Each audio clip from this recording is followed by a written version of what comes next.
আপনি কি জানেন যে ভুল খাবার দাবার খাওয়ার জন্য ডায়াবেটিস রোগীদের বেশিরভাগ জন প্রায় দেখা গেছে যে 60% লোক হৃদরোগে আক্রান্ত হন, কিডনি ফেলিওর হয় এবং স্নায়ুর কোনো না কোনো সমস্যাতে ভুগে থাকেন। কিন্তু আজ আমি আপনাদের এমন 7টি অত্যন্ত গুরুত্বপূর্ণ ফলের কথা বলবো যা ডায়াবেটিস পেশেন্টদের যে মিষ্টি খাওয়ার ইচ্ছে সেটা শুধু পূরণই করবে না তা না, বরং রক্তে শর্করার মাত্রাকে কমাতে বা নিয়ন্ত্রণ করতেও কিন্তু সাহায্য করবে। আপনার অঙ্গ প্রত্যঙ্গকে রক্ষা করবে, হার্টের হেলথকে আরও ভালো করবে এবং আপনাকে আরও সুস্থ করবে। বিশেষ করে এই যে 7টি ফলের কথা বলবো, এগুলো কিন্তু যাদের বয়স অলরেডি 40 বা 45-এর উপরে এবং ডায়াবেটিসের সমস্যাতে ভুগছেন তাদের জন্য অত্যন্ত গুরুত্বপূর্ণ হবে। ডায়াবেটিস শুধুমাত্র একটা যে রোগ তা না, এটা কি করে না আপনার যে স্বাভাবিক জীবনযাত্রা বা তার যে একটা জীবনের ছন্দ সেটাকে কিন্তু সম্পূর্ণ ওলটপালট করে দেয়। এবং বিশেষ করে 50 বছর বয়সের পর প্রতিটি খাবার দাবারই আমরা যেগুলো খেয়ে থাকি সেগুলো আমাদের শরীরের উপরে আগে যতটা না প্রভাব ফেলতো তার থেকে অনেক বেশি প্রভাব বিস্তার করে।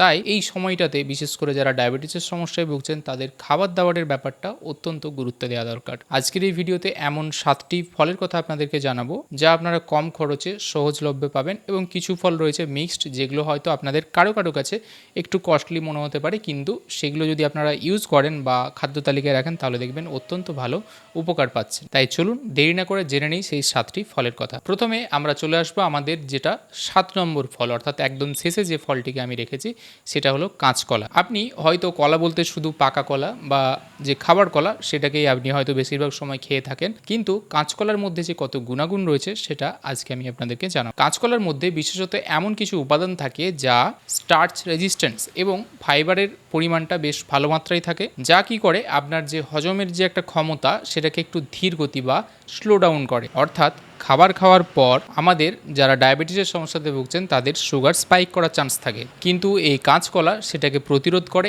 এবং আমাদের অন্ত্রে যে গুড ব্যাকটেরিয়া, ভালো ব্যাকটেরিয়া থাকার কথা সেগুলোর সংখ্যাকে আরও বাড়ায়। এবারে হচ্ছে কিভাবে আপনি এটা খাবেন। কাঁচকলা খাওয়ার সব থেকে সহজ পদ্ধতি হলো তরকারি বা সবজি আকারে আপনি যেমন খান সেই রকম খেতে পারেন। এছাড়া তাকে সেদ্ধ আকারে জলে জাস্ট একটু নুন হলুদ দিয়ে সেইভাবেও কিন্তু খেতে পারেন, তাতে আপনি বেশ ভালো পুষ্টিগুণের সম্পূর্ণ পাবেন। এবারে জানাবো 6 নম্বর ফল, এটা আপনাদের অনেকের কাছেই হয়তো অচেনা হতে পারে, সেটা হলো খরমুজ বা ক্যান্টালুপ যাকে বলি। এটা গুরুত্বপূর্ণ কেন ডায়াবেটিস পেশেন্টদের জন্য, এর গ্লাইসেমিক ইন্ডেক্স বেশ লো অর্থাৎ কম। ডায়াবেটিস পেশেন্টদের জন্য কিন্তু যে সমস্ত আপনারা খাবারগুলো খাচ্ছেন সেইগুলোর প্রত্যেকটির গ্লাইসেমিক ইন্ডেক্স অত্যন্ত গুরুত্বপূর্ণ। অর্থাৎ এই গ্লাইসেমিক লোড যদি এর কম হয় তাহলে রক্তের শর্করার মাত্রা ততটা কিন্তু বাড়ে না। এছাড়াও এর মধ্যে ফাইবার রয়েছে, বিটা ক্যারোটিন রয়েছে এবং পটাশিয়াম রয়েছে, যা আমাদের হৃদযন্ত্রের জন্য কিন্তু অত্যন্ত দরকারি। কিভাবে খাবেন, আপনি বাদাম অথবা চিয়া সিডের সঙ্গে খেতে পারেন অথবা আলাদা করেও খেতে পারেন, সরাসরি কেটেও কিন্তু এটা খেতে পারেন। বাজারে পাওয়া যায়, একটু খোঁজ করলেই আপনি এটা কিন্তু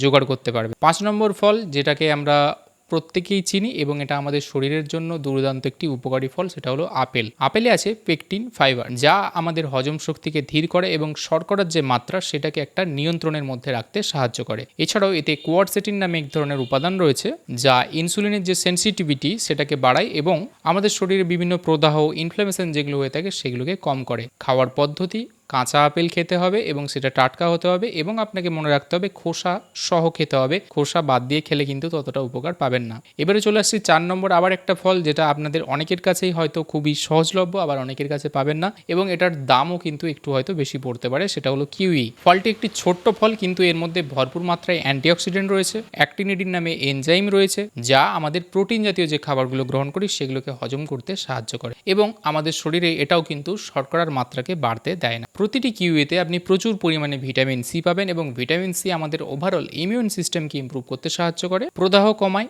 অর্থাৎ, এবং তার সঙ্গে সঙ্গে রোগ প্রতিরোধ যে ক্ষমতা সেটাকে বাড়াতে সাহায্য করে। স্যালাডের সঙ্গে খেতে পারেন, বাদামের সঙ্গে খেতে পারেন অথবা আলাদাভাবে ফল আকারেও কিন্তু আপনি খেতে পারেন। এটা খোসা সহ খেতে গেলে একটু সমস্যা হয়, তবে খোসা সহ যদি খেতে পারেন সেটা ভালো হয়, তবে খোসা ছাড়িয়েও খেতে পারেন। দিনে 1টা থেকে 2টোই আপনার জন্য কিন্তু যথেষ্ট। এবারে আবার চলে আসছে তৃতীয় ফল, যেটা আমাদের সবার কাছে পরিচিত এবং সহজলভ্য, সেটা হলো লেবু। লেবুর সাইট্রিক অ্যাসিড খাবারের মধ্যে স্টার্চের যে ভাঙার গতিবেগ সেটাকে ধীর করে দেয়, ফলে খাবারের পর শর্করা বা সুগারের যে স্পাইকের ব্যাপার সেটা কিন্তু হঠাৎ করে হতে দেয় না। এছাড়া এর মধ্যেও ভিটামিন সি ভরপুর মাত্রায় রয়েছে, যা আমাদের ইনসুলিনের সেন্সিটিভিটি যেটা রয়েছে সেটাকে বাড়াতে সাহায্য করে। লেবুর মধ্যে বেশ কিছু উপাদান রয়েছে যা আমাদের স্নায়ুতন্ত্রকে রক্ষা করতে সাহায্য করে। লেবু কিভাবে খাবেন এটা বলার কিছু নেই, যখন ইচ্ছে আপনারা খেতে পারেন। একটা গোটা লেবু আপনারা খেলেই ভালো, তবে অনেক সময় গোটা লেবু হয়তো অনেকের জন্য বেশি হতে পারে বা একটু টক লাগতে পারে, তাই আপনারা ভাতের সঙ্গে স্যালাড আকারে নিতে পারেন, অথবা জলের সঙ্গে লেবুর রস মিশিয়ে খেতে পারেন। মনে রাখবেন এটা কিন্তু পাতি লেবুর কথা বলছিলাম, যেটাকে আমরা খাবারের সঙ্গে ইউজ করে থাকি। দ্বিতীয় আবার একটি ফলের কথা বলবো, যেটা আমাদের সবার পরিচিত এবং খুবই সহজলভ্য, সেটা হলো পেয়ারা। পেয়ারাকে আমরা অনেকেই হয়তো গুরুত্ব দিই না, কিন্তু এটা একটি অত্যন্ত উপকারী ফল আমাদের জন্য এবং খুবই সহজলভ্য। মাঝে মধ্যে হয়তো পেয়ারার দাম একটু বেড়ে যায়, কিন্তু এটা যদি আপনারা নিয়মিত আপনাদের খাদ্য তালিকায় রাখতে পারেন, দেখবেন আপনাদের অনেক উপকার হচ্ছে। পেয়ারাতেও প্রচুর পরিমাণে ফাইবার রয়েছে, লাইকোপিন রয়েছে, যা আমাদের স্নায়ু এবং রক্তনালীকে সুরক্ষিত করতে সাহায্য করে। এর গ্লাইসেমিক ইন্ডেক্স মাত্র 12, তাই শর্করার যে বাড়ার ব্যাপার বা স্পাইকের ব্যাপার সেটাও কিন্তু অতটা হতে দেয় না। একটু আপনি স্বাদের জন্য বিট নুন মিশিয়ে পেয়ারা খেতেই পারেন, তাতে কোনো অসুবিধে নেই। দিনে একটা করে পেয়ারা খেলেই আপনার জন্য যথেষ্ট। এবারে চলে আসছি 1 নম্বর ফল, এবং যেটা দুর্দান্ত উপকারী, কিন্তু এটার দাম একটু বেশি এবং অনেক সময়ই পাওয়া যায় না, তবে কারো কারোর জন্য কিন্তু সেটা আপনারা সহজলভ্য হতে পারে। আমি আজকে যে ফলগুলো বললাম সেগুলো সবই কিন্তু মিক্সড, কিছু ফল রয়েছে যেগুলো সহজলভ্য, কিছু ফল রয়েছে হয়তো আপনাদের জন্য দাম। 1 নম্বর যে ফলের কথা বলছিলাম সেটা হলো অ্যাভোকাডো। এতে ওলেইক অ্যাসিড রয়েছে, যা আপনার শরীরের ইনসুলিন সেন্সিটিভিটিকে বাড়ায় এবং হৃদযন্ত্রকে রক্ষা করতে বা আমাদের হার্টের ওভারঅল হেলথকে ভালো করতে কিন্তু এই ফলের মতো আর ফল আপনি পাবেন। এছাড়াও এর গ্লাইসেমিক লোডও অত্যন্ত কম, খুব বেশি নয়, তাই শর্করার মাত্রা বাড়াতে বা শর্করার মাত্রাকে নিয়ন্ত্রণ করতেও সাহায্য করে। দিনে একটা কিউই আপনার জন্য কিন্তু যথেষ্ট। অর্থাৎ এই 7টি ফল ছিল আপনাদের জন্য সব থেকে গুরুত্বপূর্ণ, বিশেষ করে যারা ডায়াবেটিসের সমস্যাতে ভুগছেন। এবারে এই যে 7টি ফল বললাম, তার মধ্যে যে কাঁচকলা রয়েছে সেটা তো আপনারা সবজি আকারে খেতে পারেন, এবং লেবু আপনারা প্রত্যেক দিন খেতে পারেন। তবে চেষ্টা করবেন যে যতগুলো বললাম সেগুলো যেন মিলিয়ে মিশিয়ে থাকে। একদিনে 7টা খাবারই খেয়ে ফেললেন তা না, একদিন করে আপনি ভাগে যে কোনো একটা ফল রাখতে পারেন, কোনো অসুবিধা নেই।